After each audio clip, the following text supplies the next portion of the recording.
Indie games. What are they? Why are some of them so good? Why are some of them not so good? Whatever your question is, there's no denying that indie games are all the rage right now.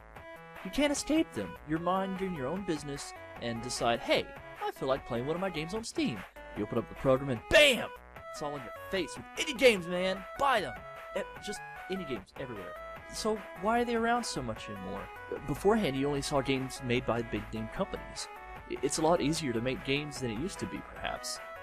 With programs such as Unity, Multimedia Fusion, not to mention how many smart people with the skills there are out there with huge ideas that they want to see in a game. It's not a big surprise that we see so many indie games available now.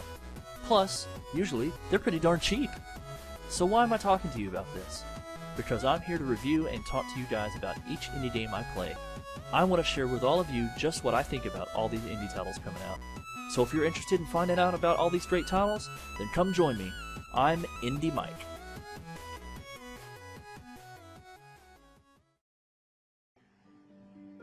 Today on IndieMike, I will be reviewing FarSky. Let me start off with this. If I could describe this game in one word, it would be... Oh my god, this game is freaking awesome, go buy it now! No, seriously, this game is awesome. If you're tired of the sandbox survival build your own base kind of games by now, then you can move on. But if you like the sound of something that takes elements from various sandbox and survival games and puts you underwater with it, then keep watching, as I'm going to explain it to you. First of all, on the title screen, it shows that there is an adventure and a sandbox game. Adventure is story mode, basically. I think of it more like a tutorial to kind of teach you how to start playing. You start off as an unknown diver who crashes his submarine deep under the ocean.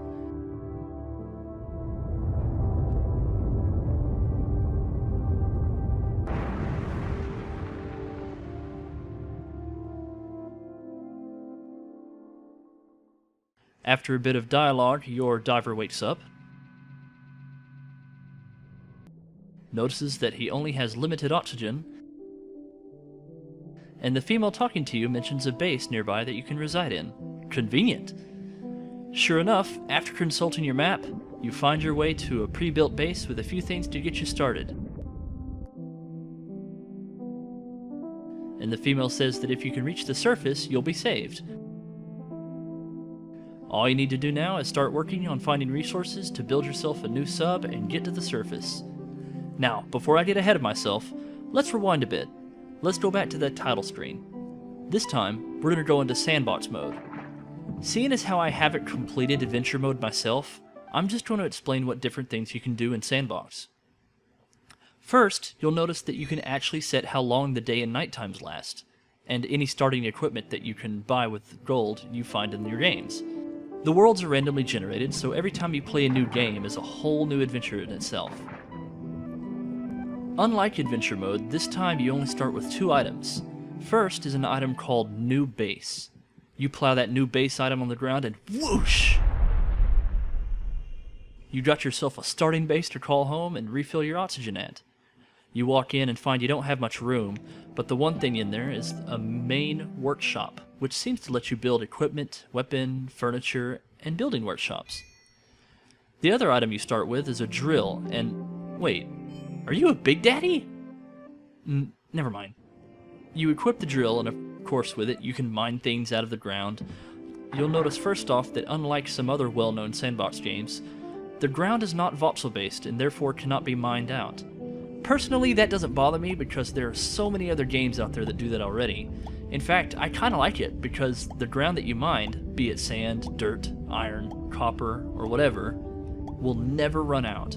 Another thing you'll see is just how beautiful and cool the world looks around you. The wildlife consists of schools of fish everywhere, manta rays, dolphins, sharks that attack you, jellyfish, giant squid. The flora, fauna, and the rest is just amazing.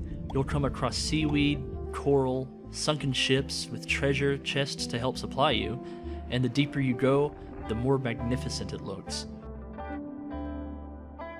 The music is nice too.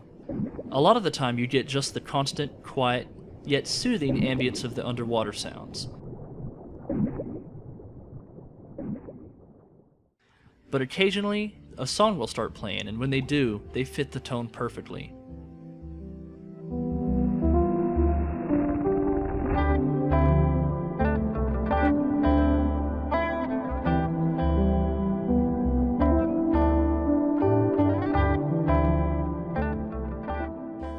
As you play, you'll learn the different workshops provide you with different tools. First is a knife to chop down that seaweed or fillet fish on the spot, a harpoon gun to fight off hostile creatures such as this barracuda, this ass barracuda, this asshole barracuda, stupid asshole barracuda. Gotcha, you bitch. And what do I get? Barracuda meat. Nom nom nom nom nom nom. Is your base feeling a bit cramped? That's okay. You'll also be able to create building pieces that you can expand with. Floor pieces, window pieces, gotta get a nice view for your base, am I right? And even tables and chairs, and plant pots to grow your own little garden to keep yourself fed. Of course you need to save that hunger meter, otherwise this'll happen. This all has to do with just building up your base. But of course, in order to do so, you need resources. And the resources are spread out in the vast ocean that is yours to explore. And explore you shall. There is no need to fear getting lost. You have a map, which is a really cool wireframe diagram showing your location and your base location, along with other important resources and information.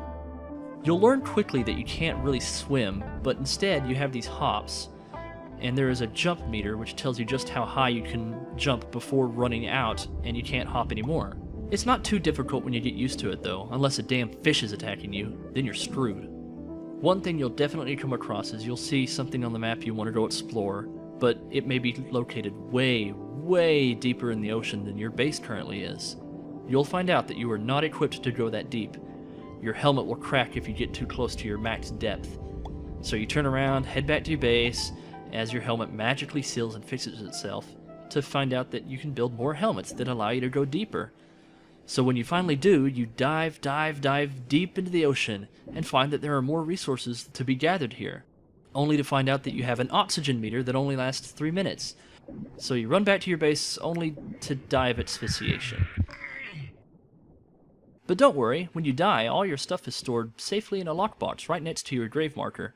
That sure was kind of that box to do that for you. So again, you find that you can make more oxygen tanks that increase your airtime in the water. And you dive again. After much exploring in the beautiful depths of the ocean, it's time to go home. But wait, what was that shaking?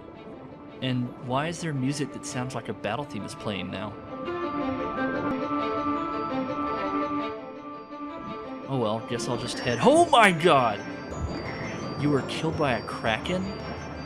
And 3 of them, no less? Yep, that's right. There seems to be bosses in this game. The kraken is the only one I've come across thus far, but I wouldn't be surprised if there were more. After a nice day of exploration, it's always cool to come back home and see your ever-growing base, and feel that satisfaction of surviving another day. Speaking of bases, there are abandoned bases and other locations in the ocean that you can find. This is the one that I found, and my god, it looks awesome.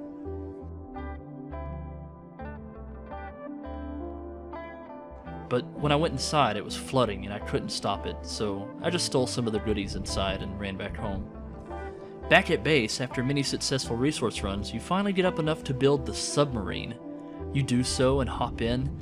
Ah yes, this is the only way to traverse the ocean. It's quicker, you don't have to rely on that jump meter, and you can hop in and out at your own leisure. You can go to the surface in sandbox mode, but it's pretty boring up there.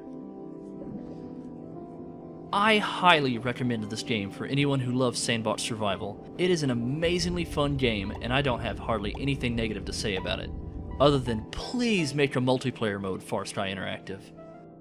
In conclusion, I absolutely love this game, and I was really worried when I first bought it too, because there's only one thing in the ocean that I can think of that scares me and gives me nightmares. The horror of the ocean. The deep sea anglerfish. Ugh, man, how I hate those damn things.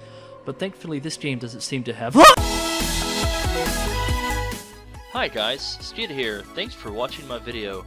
If you liked what you saw, hit that subscribe button now. And if you'd like to see me let's play this game, leave a comment down below. I'd like to know what you think. Bye.